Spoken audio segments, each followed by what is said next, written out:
కాపు ఉద్యమ ఆశాజ్యోతి మాజీ మంత్రి ముద్రగడ పద్మనాభం గారి అకాల మరణంపై వైఎస్ఆర్ కాంగ్రెస్ పార్టీ శ్రేణులు మరియు కాపు సామాజిక వర్గ నేతలు తీవ్ర దిగ్భ్రాంతి వ్యక్తం చేస్తున్నారు.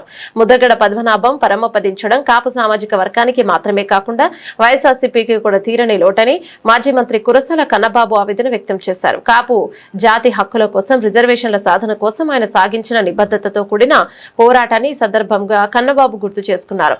ముద్రగడ ఆత్మకు శాంతి చేకూరాలని ప్రార్థిస్తూ వారి కుటుంబ సభ్యులకు వైఎస్ఆర్సీపీ తరపున ప్రగాఢ సానుభూతిని తెలియజేశారు. ఈరోజు మన రాష్ట్రంలో ఒక విషాద సంఘటన నమోదైంది.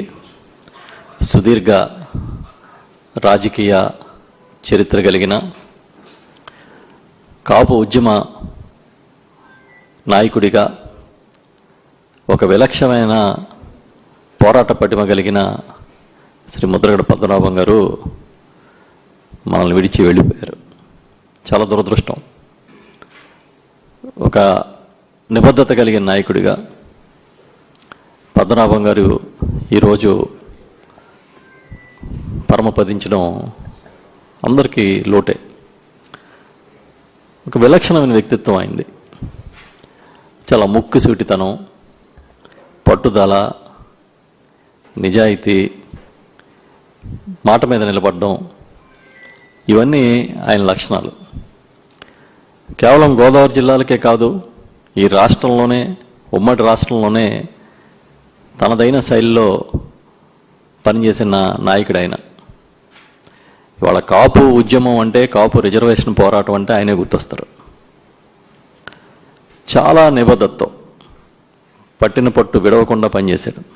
సుమారు 30 సంవత్సరాల పాటు కాపు ఉద్యమం కోసం ఇంచుమించుగా తన రాజకీయ జీవితాన్ని కూడా పణంగా పెట్టినట్టుగా మనకు కనిపిస్తుంది. అలాంటి నాయకుడు ఏదైనా ఒక పని పట్టుకుంటే ధైర్యంగా ముందుకెళ్ళే నాయకుడు లేకపోవడం ఈ రాష్ట్రానికి, ప్రత్యేకించి కాపు సామాజిక వర్గానికి తీరని లోటని మేము భావిస్తూ ఉన్నాం. అంటే రాజీ పడని ఆయన తత్వం ఇవాళకి కాదు, ఎప్పటికీ గుర్తుంటుంది. ఆయన ఈరోజు వైఎస్ఆర్ పార్టీ నాయకుడిగా ఉన్నారు. చాలా అంతకుముందు జగన్మోహన్ రెడ్డి గారి ఓదార్పు యాత్ర సమయం నుంచి వైఎస్ఆర్ పార్టీలో ఉండి, మళ్ళీ కాపు ఉద్యమం కోసం ఆయన రాజకీయాలకు దూరంగా ఉండి, మళ్ళీ వైఎస్ఆర్ పార్టీలో చురుకైన పాత్ర పోషిస్తూ ఉన్న సమయంలో ఆయనకి అనారోగ్యం రావడం, దాదాపుగా కొద్ది నెలలుగా చాలా ఇబ్బందుల్లో ఉండడం మనం చూస్తూ ఉన్నాం. వాళ్ళ ఆయన కుమారుడు ముద్రగడ గిరి గారు ప్రతిపాడు నియోజకవర్గానికి ఇన్ఛార్జి కూడా ఉన్నారు. ఒక నాయకుడు అంటే ఇప్పుడే దాడిశెట్టి రాజా గారు చెప్పారు, 4 సార్లు ఆయన ఎమ్మెల్యేగాను, ఒకసారి ఎంపీగాను, మంత్రిగాను పనిచేసిన వాడు. సహజంగా రాజకీయాల్లో ఉన్న వాళ్ళకి తన వ్యక్తిగత ఏజెండాలు ప్రాధాన్యత ఉంటాయి, కానీ కుల రిజర్వేషన్ కోసం, సామాజిక వర్గ కాపు సామాజిక వర్గ రిజర్వేషన్ల కోసం ఆయన ఏ విధంగా పోరాటం చేశారో, ఎన్ని ఇబ్బందులు పడ్డారో మేము చూసాం. 2016 ఇంచుమించుగా ఆ సమయంలో కూడా చాలా తీవ్రమైన